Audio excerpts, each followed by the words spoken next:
O Novo Testamento vê a igreja como um grupo de pessoas convertidas. Faz sentido, né?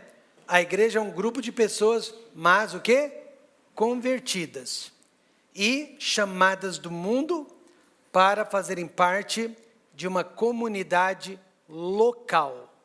Olha, preste bastante atenção neste significado. Igreja é um grupo de pessoas convertidas. Grupo. Cleto, o irmão que conhece bem a língua portuguesa, é possível formar um grupo? Ser um grupo, se você é um único indivíduo? Não, aí não é grupo, né? Então, para ser grupo, precisamos de mais do que 2 indivíduos. Pelo menos de 2 para cima, né? Então, a igreja é um grupo, nunca se esqueçam disso. Mas um grupo do quê? De pessoas. Mas que tipo de pessoas? Convertidas. De onde? Do mundo. Para o quê? Fazerem parte de uma comunidade local. A igreja não é formada por 4 paredes, não se trata de uma denominação religiosa, mesmo porque você sabe que por vários anos, até pelo menos 3 séculos, a igreja não tinha nome, era simplesmente a Igreja de Cristo. Ela só passou a ter nome, denominação, através de Constantino, quando formou a Igreja Católica. Sim, a Igreja Católica é a primeira denominação religiosa cristã do mundo. Não há como discutir. Contra fatos, não há argumentos. A palavra católico significa universal. Ela foi, sim, a primeira denominação religiosa do mundo, dentro do cristianismo, é claro, né? E assim, através do catolicismo, surgiram tantas outras denominações religiosas, quando os cristãos foram percebendo as heresias e os erros doutrinários dentro da Igreja Universal, dentro da Igreja Católica. Mas a Igreja do Novo Testamento não é uma denominação religiosa, mas ela tem, sim, obrigação de guardar dogmas e paradigmas estabelecidos por Jesus Cristo e pelos apóstolos. Mesmo que ela não tenha um nome, ela tem a obrigação de guardar os dogmas que os apóstolos nos deixaram, paradigmas que Jesus também nos deixou. E nós não temos o direito de derrubar esses dogmas e de derrubar esses paradigmas. O Novo Testamento vê a igreja como um grupo local. Portanto, hoje de manhã, nós somos uma igreja, amém, irmãos? Ou seja, note, é a igreja de Jerusalém, é a igreja de Antioquia, é a igreja em Samaria, é a igreja de Pérgamo, é a igreja de Éfeso, é a igreja de Tiatira, é a igreja de Filadélfia, é a igreja de Sardes, é a igreja de Laodiceia. Quantos percebem que a igreja é local? É local. A minha igreja é uma igreja local. Eu tenho um local onde eu me congrego. O Novo Testamento enfatiza a igreja local, ainda que todas as igrejas locais juntas formem o corpo universal de Jesus Cristo. Você vai ver no Novo Testamento que a ênfase é sempre sobre a igreja local. Todo trabalho evangelístico, todo trabalho missionário necessita de uma igreja local, pois sem ela não é possível obedecer à grande comissão de Cristo na sua íntegra. E qual que é a íntegra da grande comissão de Cristo? Ide por todo mundo e pregar o evangelho. Mas não para aí. Além de tudo, você tem que ensinar todas as coisas que Jesus nos ensinou, batizar essas pessoas e fazer discípulos dessas pessoas. E isso não é possível sem uma igreja local. Quantos estão percebendo isso? Então, a igreja local é a ênfase do Novo Testamento. O Novo Testamento vê a igreja local de 4 maneiras. Olha que interessante. Primeiro, a igreja local é chamada de irmandade. Parece coisa de de terrorista, né? Parece coisa de terrorista. Mas nós somos uma irmandade. Goste ou não, nós somos irmãos em Cristo. Nós formamos uma família. Paulo diz para uma igreja local, 1 Coríntios 1:9, sobre a importância da comunhão entre nós. Vamos ler juntos? Fiel é Deus, pelo qual fostes chamados para a comunhão de seu Filho Jesus Cristo, nosso Senhor. Então, nesta manhã, você e eu fomos chamados para esta igreja, mas com qual objetivo? Comunhão. Comunhão. E você acha que sabe o que significa comunhão, mas hoje eu vou ter que decepcioná-lo. E você vai descobrir que não sabe. Mas vamos fazer uma provinha. Em inglês nós chamamos de quiz. Né, Cíntia? Vamos fazer um quiz aqui nesta manhã. Não vou perguntar para a Andréia não, porque vai que ela sabe. Mas vou perguntar para o Davi. Davi, o que é comunhão? Sabe sim, Davi. Na sua opinião, o que é comunhão? Comunhão é uma união de várias pessoas,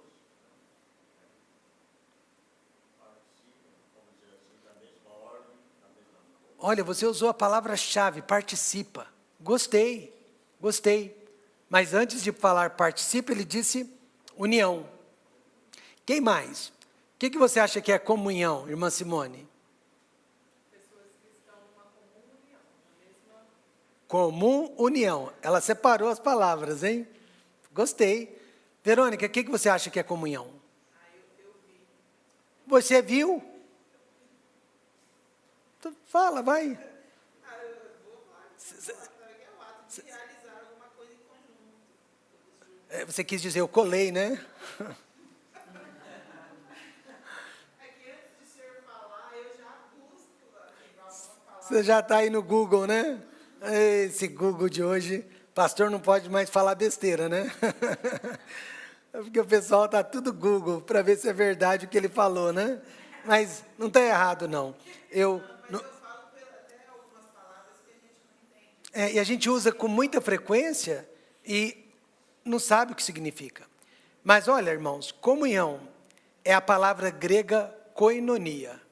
Você já ouviu essa palavra várias vezes. E, como foi dito aqui por 3 irmãos, é participação, é comunicação e é distribuição.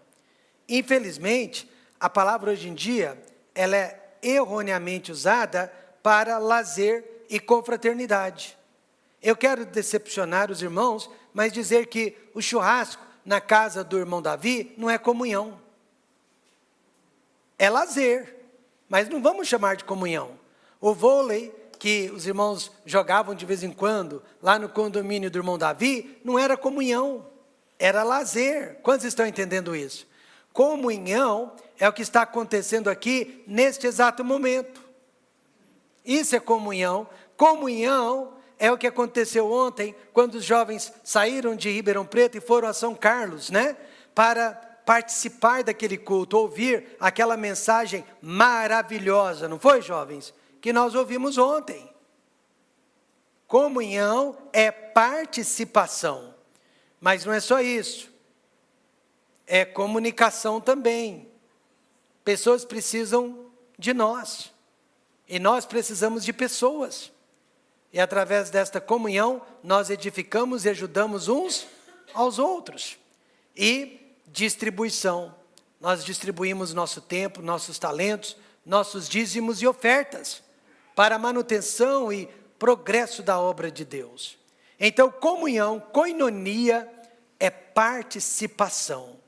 Mas a comunhão bíblica é quando nós comunicamos a palavra de Deus, é quando nós distribuímos nossos talentos espirituais. Todos nós aqui temos dons espirituais, amém, irmãos?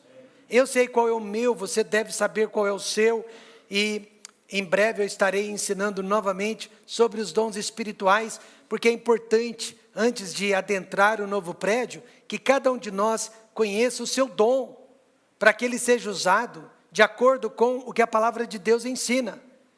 Né? Nós não queremos, quem tem o dom de misericórdia, necessariamente tentando praticar quem tem o dom de profecia. E nós não queremos quem tem o dom de profecia necessariamente tentando ocupar um cargo que precisa da misericórdia. Quantos estão entendendo isso? Cada um de nós sendo usado no nosso devido lugar.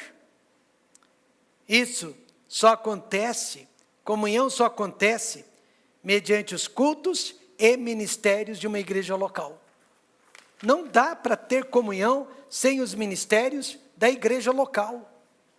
Portanto, koinonia não foi dada para ser praticada entre todas as igrejas, mas sim para ser praticada entre os membros de uma única igreja. Quantos estão entendendo isso? É impossível, não é, Rodrigo? Você participar da igreja A, da igreja B, da igreja C, mesmo que elas tenham as mesmas doutrinas, é impossível. Koinonia foi dada para ser praticada dentro de um corpo local. Os apóstolos jamais ensinaram união entre todas as igrejas, mas sim união entre todos os irmãos de uma igreja. É igual a ser pai. Já é difícil ser pai dos seus filhos, você ainda vai querer ser pai de tantos outros filhos? É igual ser marido. Já é difícil ser marido de uma esposa, quer ser marido de tantas outras? É impossível. Por isso que a Bíblia é tão clara no Novo Testamento em dar importância à igreja local, ao corpo local. Em segundo lugar, o Novo Testamento, então, primeiro, nós somos uma irmandade, amém, irmãos? Local. Em segundo lugar, o Novo Testamento vê a igreja como um corpo. E eu gosto muito dessa descrição. Por quê? Se irmandade enfatiza comunhão, koinonia, corpo enfatiza o funcionamento ou a participação que deve haver na verdadeira koinonia. Como que tudo funciona? Então veja, um corpo com duas cabeças vira um monstro. Quantas mães aqui gostariam de dar à luz? Desculpe o que eu vou dizer, porque às vezes acontece, e você vê dois filhinhos, porém num corpo só. Né? São os siameses. Como que você ia gostar disso? É terrível, não é? Você sabe que vai perder os dois, ou pelo menos vai perder um. É terrível. Mas um corpo não pode ter duas cabeças. Um corpo, também com membros amputados, é um corpo limitado. Todos os membros do corpo, olha o que eu vou dizer, são igualmente importantes. Nesta manhã, não existe ninguém dentro dessa igreja mais ou menos importante que outros. Mas é aqui que mora o perigo. Nós não somos todos iguais. Esse é um problema que acontece. Nós somos todos iguais no corpo de Cristo. Não, não somos. Deus fez as diferenças com propósito. Para funcionar bem, nós precisamos cumprir o nosso papel dentro do corpo. E o meu papel não é o mesmo do irmão Cleto, que não é o mesmo do pastor Sidney, que não é o mesmo da irmã Verônica, que não é o mesmo do irmão Davi. Em 1 Coríntios 12, Paulo usou a palavra corpo, sabe quantas vezes? 16 vezes, para mostrar o funcionamento do corpo. O olho não pode ter inveja da cabeça, que não pode ter inveja do ouvido e que não pode ter inveja do pé. Mas você não pode me dizer que o pé é igual às mãos e que as mãos são iguais aos olhos? Não, cada um é diferente. Fazem parte do mesmo corpo, mas o propósito, a missão de cada um é diferente. Então, irmandade, corpo. Terceiro, o Novo Testamento vê a igreja como uma noiva. Bom, se irmandade fala de comunhão, se corpo fala de funcionamento, noiva, vestida de branco, fala do quê? Casamento? Quase. O branco simboliza o quê? Pureza ou fidelidade. Né? Este nome enfatiza fidelidade. Olha, vamos ver Efésios 5, 25 a 27. Vós, maridos, amai vossas mulheres, como também Cristo amou a igreja e a si mesmo se entregou por ela, para a santificar, purificando-a com a lavagem da água, pela palavra, para apresentar a si mesma igreja gloriosa, sem mácula, sem nem ruga, nem coisa semelhante, mas santa e irrepreensível. A palavra fiel, sabe o que significa? Disponível. Fiel significa disponível. Alguém com quem Deus possa realmente contar. Você só é fiel a partir do momento que Deus possa contar contigo. Quem deseja, então, fazer parte da noiva de Cristo, precisa ser fiel. Alguém com quem Deus possa realmente contar. Então, nós vimos irmandade, corpo, noiva e, por último, edifício. A igreja local é chamada de edifício, pastor Rômulo? É. E todo edifício, para ser bem construído, precisa do quê? Alicerce. E quem é o alicerce da igreja local? Versículo 4, lá de Efésios, aliás, de 1 Pedro 2, 4, diz que é Jesus Cristo. Ele é chamado de pedra viva. Naquela época, a pedra viva era a pedra que sustentava o peso do prédio. E chegando-vos para ele, pedra viva, reprovada na verdade pelos homens, mas para com Deus, eleita e preciosa. Então, Jesus é a pedra viva da nossa igreja. Todo edifício bem construído tem colunas, tem paredes. Sabe, os membros individuais da igreja também são chamados de pedras vivas, no versículo 5. Eu sou uma pedra, você é uma pedra, ele é a pedra maior, e nós, conectados nele, formamos as paredes da nossa igreja. Alguém perguntou, a sua igreja é forte? O crente respondeu, sim, a minha igreja é muito forte. Quantos membros há na sua igreja? No momento, nós somos apenas em 76 almas. O quê? Só 76 pessoas e assim mesmo a sua igreja é forte? Sim. Nós somos fortes porque somos 76 pessoas consagradas ao trabalho do Senhor Jesus Cristo.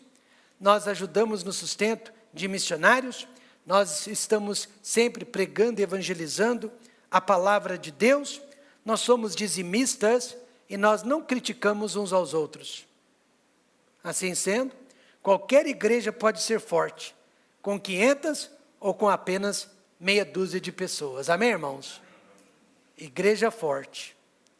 Pedro agora nos dá 3 marcas, 3 características sobre a igreja que precisam fazer parte do Templo Batista Maranata de Ribeirão Preto. Nós precisamos buscar essas 3 qualidades para que sejamos a igreja que o Novo Testamento ensina, a igreja que Jesus Cristo, estabeleceu sobre a terra. Primeira qualidade, a dignidade da igreja. Pedro diz no verso 9, olha o que ele fala de nós. Mas vós sois a geração eleita, o sacerdócio real, a nação santa, o povo adquirido para que anuncieis as virtudes daquele que vos chamou das trevas para a sua maravilhosa luz. Geração eleita, literalmente, o que significa? Uma classe de pessoas especialmente separada. Olha só, eu e você fazemos parte de uma classe de pessoas especial, essa classe é especial, e essa classe de pessoas foi separada para um objetivo especial. Assim como Israel é o povo de Deus, e nunca deixou de ser, a igreja é o povo de Deus, e ela também foi escolhida por Deus. Lá na eternidade passada, quando nenhum de nós ainda existia, Deus determinou que aqueles que se entregassem a Jesus Cristo seriam eleitos ou escolhidos. Veja Efésios 1:4. Vamos ler juntos. Como também nos elegeu nele antes da fundação do mundo, para que fôssemos santos e irrepreensíveis diante dele em amor. Agora, cá entre nós, não dá para fazermos isso fora de uma igreja local. Não dá, irmãos. Eu sou defensor árduo da igreja local, porque nada do que Deus nos pede no Novo Testamento é possível fora dela.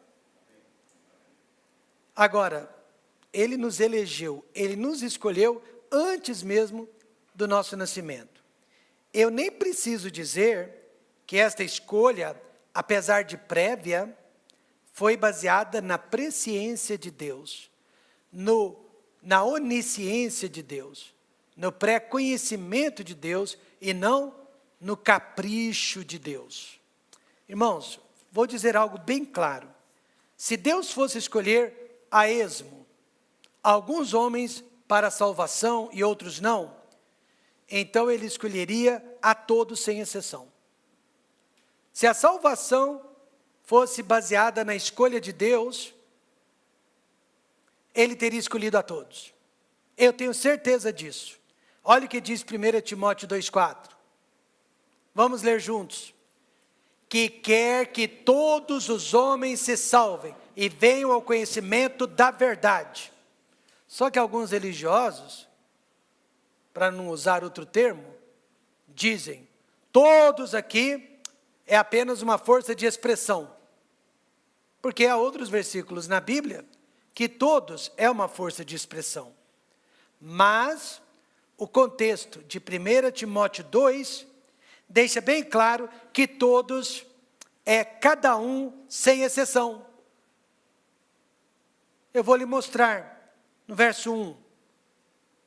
O autor ordenou a orar por todos os, e é claro que todos são todos, reis, os que estão em autoridade, todos. No verso 4, o autor revelou o desejo de Deus salvar todos os homens. Por que todos no verso 1 é universal e o todos no verso 4 é seletivo? No verso 5, o autor afirmou que Cristo é o mediador entre Deus e os homens. E no verso 6, o autor disse que Cristo se entregou como resgate por todos. Esses religiosos estão parecendo certa presidenta de um partido político que disse, se fulano de tal for preso, haverá mortes. Acusada de crime, por suas palavras de ameaça, ela se desculpou, dizendo que foi apenas uma força de expressão. A palavra de Deus não brinca com palavras, amém, irmãos? E não brinca com a nossa imaginação. Quando Deus diz que Ele quer que todos os homens sejam salvos, Ele está dizendo exatamente o que Ele diz. E Deus nunca volta atrás. Observe que uma igreja só é digna se ela estiver cumprindo o seu papel de geração eleita, povo de Deus. E que papel é este? Primeiro, ela cumpre o seu sacerdócio. Mas vós sois a geração eleita, o sacerdócio real. O sacerdote, quem ele era? Alguém especial que intercedia principalmente pelo pecado do povo. Agora a igreja tem este papel de interceder pelas pessoas. Por isso, o Novo Testamento enfatiza a importância da oração conjugada, da oração coletiva, ou do culto de oração da igreja, né? Como é importante a oração conjugada. Nós aqui no Templo Batista Maranata de Ribeirão Preto, nós vamos ter o hábito de orarmos todos os domingos, antes dos cultos da noite. Como a igreja mãe o faz? Nós vamos chegar às 18 horas e 15 minutos, os homens vão se reunir num local, as mulheres no outro local, as crianças no outro local, mas por uns 20, 30 minutos, nós vamos orar antes dos cultos de domingo à noite.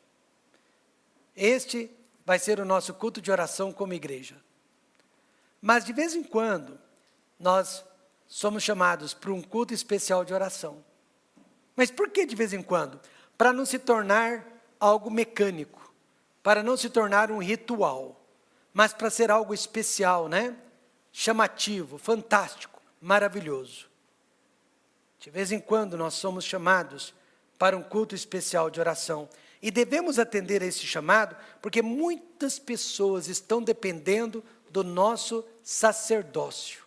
Muitas pessoas estão dependendo da nossa intercessão por elas. O sacerdote entrava na presença de Deus para solicitar perdão de pecados, bênçãos materiais e bênçãos espirituais, bênçãos físicas sobre as pessoas. A igreja de Éfeso recebeu este mandamento de Paulo, lá em 1 Timóteo 2, 1 a 4. Admoesto-te, pois, antes de tudo, que se façam deprecações, orações, intercessões e ações de graças por todos os homens, pelos reis e por todos os que estão em eminência, para que tenhamos uma vida quieta e sossegada, em toda piedade e honestidade. Porque isto é bom e agradável diante de Deus, nosso Salvador, que quer que todos os homens se salvam e venham ao conhecimento da verdade. Deus exige que a igreja seja um sacerdote. Você tem sido um sacerdote? Você tem sido um sacerdote? Você tem intercedido? Deus exige que o corpo se una em oração. Sabe como eu faço às vezes? Eu pego o nosso grupo do WhatsApp, e é tão fácil. Você vai lá no grupo do WhatsApp, veja quem está no grupo, não é? E nós somos em várias pessoas. Quantas pessoas hoje, Pedro? Mais de 80, pelo menos. E você ora por cada uma delas. E conforme você vai lendo o nome, vem à tona pedidos especiais a respeito daquela pessoa. Hoje mesmo, se você ver o nome da Roxane, você já vai orar pela saúde dela. Não é verdade? Se você ver o nome da Cíntia, você vai orar pelo conforto, por causa da falta que o filho está lhe fazendo. Então, quantas pessoas? 54.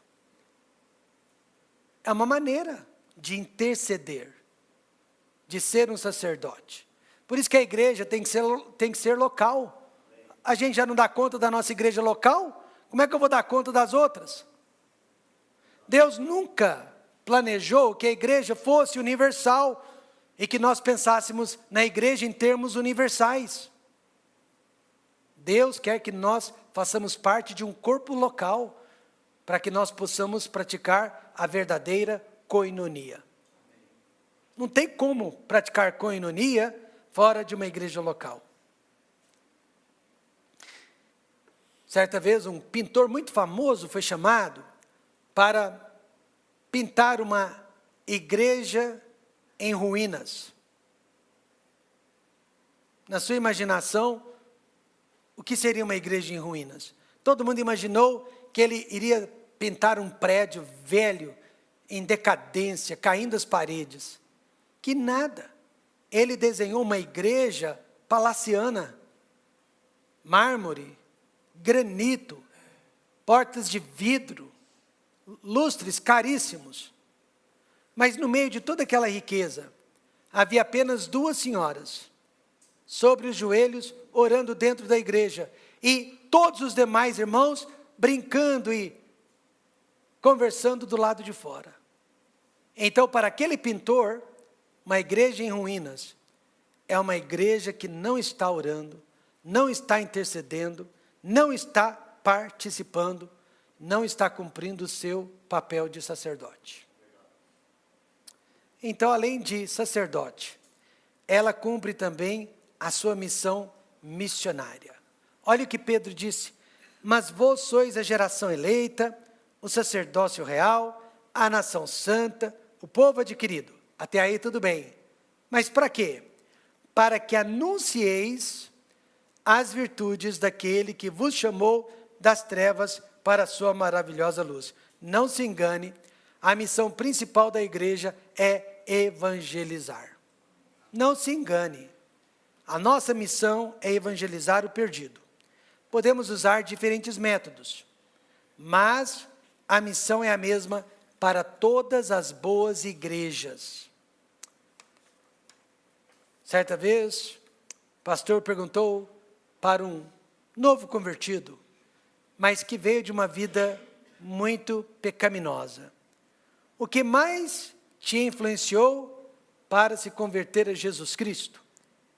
Ele, que antes era um homem muito sujo, respondeu: pastor, eu já vi muitos males, já pratiquei muitas coisas erradas, mas quando os meus amigos, que haviam sido ladrões, deixaram de roubar, mentirosos deixaram de mentir, e homens maus tornaram-se bons, eu pensei então que a igreja também podia me ajudar. Sem dúvida, no céu haverá muito mais pessoas por causa da pregação que elas viram, do que por causa das pregações que elas ouviram. Portanto, não é em vão que nesta igreja local nós temos a promessa de fé para missões, porque o nosso papel principal é evangelizar os perdidos aqui e os perdidos acolá. Não é à toa que nós fazemos visitas, convidamos pessoas, porque evangelizar é a nossa missão. Então, uma igreja digna é uma igreja que cumpre o seu sacerdócio e que cumpre a sua missão. E, sem nos orgulharmos, quantos acreditam que esta igreja, apesar de nova, tem sido uma igreja digna? Nós temos procurado cumprir esta missão. Agora, em segundo lugar, a segunda marca de uma boa igreja é a devoção da igreja. Pedro diz que nós somos o sacerdócio real. Vós também, como pedras vivas, sois edificados, casa espiritual e sacerdócio santo, para oferecer sacrifícios espirituais agradáveis a Deus por Jesus Cristo. Eu sempre quis saber, quando criança, quando jovem, o que eram os sacrifícios espirituais. E será que estamos mesmo praticando esses sacrifícios? Primeiro, são os sacrifícios de gratidão. Quando gratidão morre no coração de um homem, aquele homem não tem mais esperança. Gratidão, irmãos, é imperativo por uma vida bem-sucedida. O salmista disse: oferece a Deus sacrifício de louvor, paga ao Altíssimo os teus votos. Sacrifício de gratidão é quando você agradece a Deus, mesmo nos piores momentos da sua vida. Como Jó, que agradeceu a Deus em meio a tantas perdas. Mas a Bíblia diz que ele adorou a Deus. Mas a maioria de nós, quando está sofrendo, se afasta de Deus, se distancia de Deus. Segundo, sacrifícios espirituais são sacrifícios de louvores. Hebreus 13:15 diz: portanto, ofereçamos sempre por ele a Deus sacrifício de louvor, isto é, o fruto dos lábios que confessam o seu nome. Pastor, será que aqui o salmista está falando de música? Também, através dos nossos lábios, nós cantamos, nós glorificamos a Deus. Hoje, um dos hinos que o pastor Carlos cantou, eu percebi que quase ninguém cantou com ele. Talvez porque não conhecesse o hino, Mas é importante que quando nós nos ajuntamos para cantar, que todos cantem. É importante soltar a voz. É importante deixar que os seus lábios ofereçam a Deus sacrifício de louvor. Agora, cuidado, não ofereça a Deus sacrifício de horror. Mas não é porque você desafina. Às vezes é o tipo de música. Toda música tem que dignificar o caráter de Deus. Amém, irmãos? Tem músicas que certas igrejas estão cantando, não é para Deus, é para o homem. Porque para Deus não se canta lixo. Amém? Para Deus se canta realmente o que há de melhor. Qualidade. Não aquilo que alimenta a nossa carne, mas o que edifica o nosso espírito. Terceiro, sacrifícios espirituais são sacrifícios de nós mesmos. Eu gosto muito dessa passagem de Romanos 12, versos 1 a 2. Rogo-vos, pois, irmãos, pela compaixão de Deus, que apresenteis os vossos corpos em sacrifício vivo, santo e agradável a Deus, que é o vosso culto racional. E não sede conformados com este mundo, mas sede transformados pela renovação do vosso. Você sabia que toda transformação tem que começar por aqui? É a maneira como você pensa, é a maneira como você acha, é a maneira como você enxerga as coisas. Para que então experimenteis qual seja a boa, agradável e perfeita vontade de Deus. Mudar o processo de raciocínio é uma das coisas mais difíceis do mundo. Só o milagre de Deus. Estava fazendo uma visita, e na hora da visita, criança de 3 aninhos, de 4 aninhos de idade, acho que ela bateu a boca na mesa, na quina da mesa, e se machucou e começou a chorar. A mãe da criança veio e falou, bate na mesa, que a dor passa. A mãe ensinando a criança a odiar a mesa pelo que aconteceu, a colocar a culpa na mesa pelo que aconteceu, e realmente a criança começou a bater na mesa, a ficar brava com a mesa. Eu tive que dizer, mãe, daqui a pouco ela vai bater na senhora, porque vai te responsabilizar por certos desgostos na vida dela, ou vai bater em outros, ou vai bater em si mesma. E é muito difícil você mudar o processo de pensamento de uma pessoa. Mas é como você enxerga a vida, é como você enxerga os problemas, que pode te abençoar. A mente de Cristo, amém, irmãos? Nós precisamos da mente de Cristo. Nós temos que renovar o nosso entendimento como pais, como filhos, como irmãos, como marido, como esposa, para que experimenteis. Deus tem uma vontade perfeita para cada um de nós, mas para que experimentemos esta vontade, precisamos mudar nosso processo de raciocínio. O crente devoto é aquele que, apesar das dificuldades, se esforça para servir a Deus. É o crente que muitas vezes pega 2 ônibus para vir à igreja. É aquele que anda 10 ou mais quilômetros para chegar até a igreja. Este sacrifício prova a nossa devoção por Deus. Como saber então se você nesta manhã está sacrificando a si mesmo a Deus? O que eu vou contar aconteceu.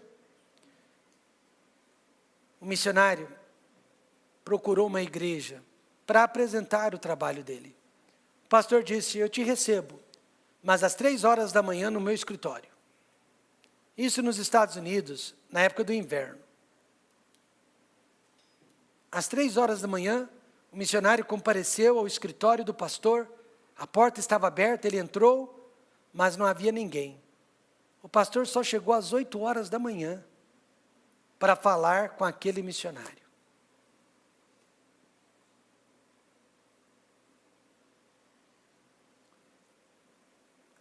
Imagine, quando o pastor chegou lá, o pastor fez a primeira pergunta, uma pergunta idiota.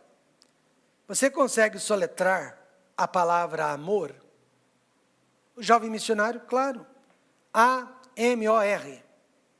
Parabéns. Agora vamos ver se você sabe qual que é a soma de 2 mais 2. O missionário, sem retrucar, disse, é 4. O pastor então disse, muito bem, você passou no teste. eu vou recomendá-lo para a nossa igreja, para ser um de nossos missionários. E ao falar com a igreja, o pastor disse isso. Este jovem candidato tem todas as qualidades para ser um grande homem de Deus. Primeiro, eu testei o sacrifício dele. Eu disse para ele aparecer no meu escritório às 3 horas da manhã, e ele deixou a sua casa, deixou a sua cama quentinha e veio no frio, sem fazer nenhuma pergunta, tecer nenhuma palavra de reclamação. Segundo, eu testei a pontualidade dele, ele chegou na hora. Depois eu examinei a paciência dele, ele teve que me esperar por 5 horas. E quarto, eu testei o temperamento dele e descobri que ele não tem nenhum. Também examinei a humildade dele, fiz perguntas que qualquer criancinha poderia responder, mas ele não se ofendeu. Então, igreja, esse é o tipo de missionário que nós queremos que nos represente lá fora. E esse é o tipo de sacrifício espiritual que Deus está procurando em nós. Então, nesta manhã, vamos oferecer a Ele sacrifícios de gratidão, de louvores e de nós mesmos. Por isso, Pedro destaca a dignidade da igreja, a devoção da igreja, com estas palavras no verso 9. Mas vós sois a geração eleita, o sacerdócio real, a nação santa, o povo adquirido, para que anuncieis as virtudes daquele que vos chamou das trevas para a sua maravilhosa luz. E em terceiro e último lugar, Pedro também destacou a disciplina da igreja. Dignidade, devoção e disciplina. Veja a intensidade do apelo de Pedro no verso 11. Amados, peço-vos, como a peregrinos e forasteiros, que vos abstenhais das concupiscências carnais que combatem contra a alma. Este versículo enfatiza o quê?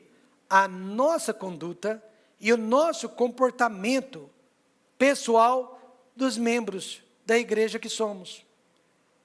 Eu quero uma igreja que não mexa com a minha vida. Impossível. Uma igreja que ensina a palavra de Deus não só mexe com a nossa vida, mexe com o nosso destino. Um irmão da igreja, certa vez foi visitar uma família que havia começado a frequentar a igreja, mas desistiu no meio do caminho. Chegando lá, ouviu críticas de todos os tipos. A família criticou os pastores, obviamente, criticou outros irmãos, criticou a liturgia da igreja.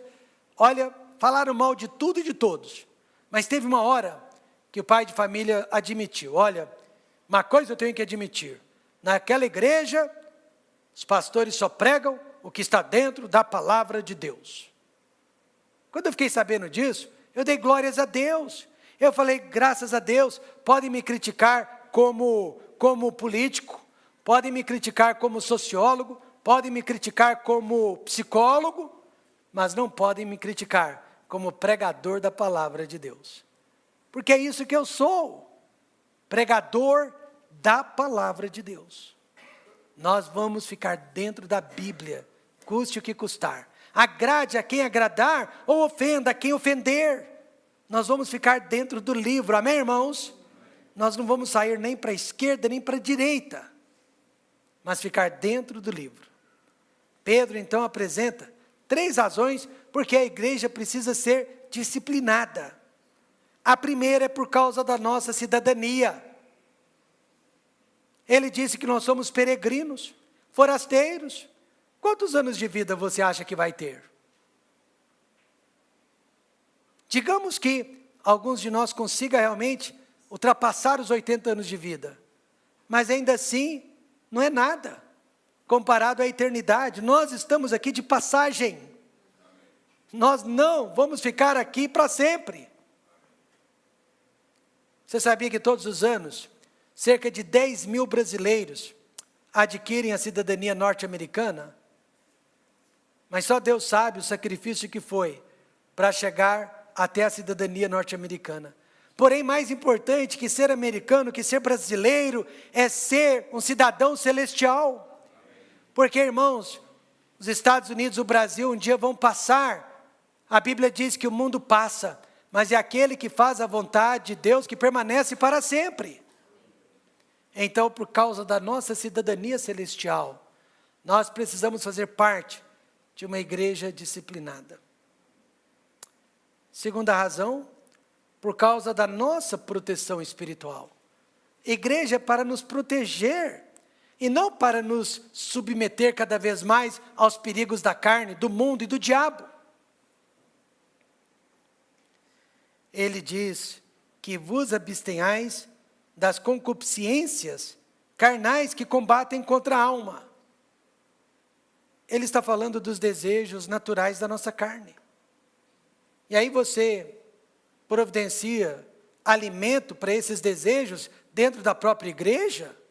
Já não basta esses alimentos que estão sobrando lá fora, na escola, no trabalho, nas ruas? E nós vamos ainda tê-los dentro da igreja? Combater, Paulo diz para combatermos. E veja que esse verbo está no presente, mostrando que a nossa luta é diária. É todos os dias. E terceiro, irmãos, igreja disciplinada por causa da nossa influência sobre os outros. Goste ou não, você e eu estamos influenciando pessoas, ou para o bem ou para o mal. E eis aqui a questão. Tendo o vosso viver honesto entre os perdidos, para que naquilo em que falam mal de vós, como de malfeitores, glorifiquem a Deus no dia da visitação, pelas boas obras que em vós observam. Então nós estamos influenciando nossos filhos, mas também nossos vizinhos, nossos parentes, nossos irmãos em Cristo dentro de uma mesma igreja, nossos colegas de trabalho, nós sempre estamos influenciando. Concluindo, sabe como que nós entramos no corpo de Cristo? Através da fé. Amém? Eu e você hoje fazemos parte do corpo de Cristo, através da fé. Porque todo aquele que invocar o nome do Senhor será salvo, e se com a tua boca confessares ao Senhor, e em teu coração creres que Deus o ressuscitou dentre os mortos, será salvo. Através da fé, eu e você fazemos hoje parte do corpo de Cristo. Mas nós só entramos na igreja local, que é a nossa congregação, de livre e espontânea vontade. Não é interessante isso? Você escolhe a sua igreja local. Desejamos e queremos fazer parte de uma igreja local com dignidade, com devoção e com disciplina. Alguns anos atrás, não sei se alguns de vocês vão se lembrar disso, uma família da nossa primeira igreja, nossa igreja de origem, saiu de Ribeirão Preto e foi para São Paulo. A princípio, eles adoraram a mudança. Foram para uma igreja mais liberal, mais flexível, em relação ao testemunho, em relação a uso e costumes, em relação a entretenimento, em relação a tudo. Eles se acharam muito felizes. Mas depois de alguns meses, e principalmente depois de um ano, eles voltaram a Ribeirão Preto para uma visita. E sabe o que eles disseram para nós?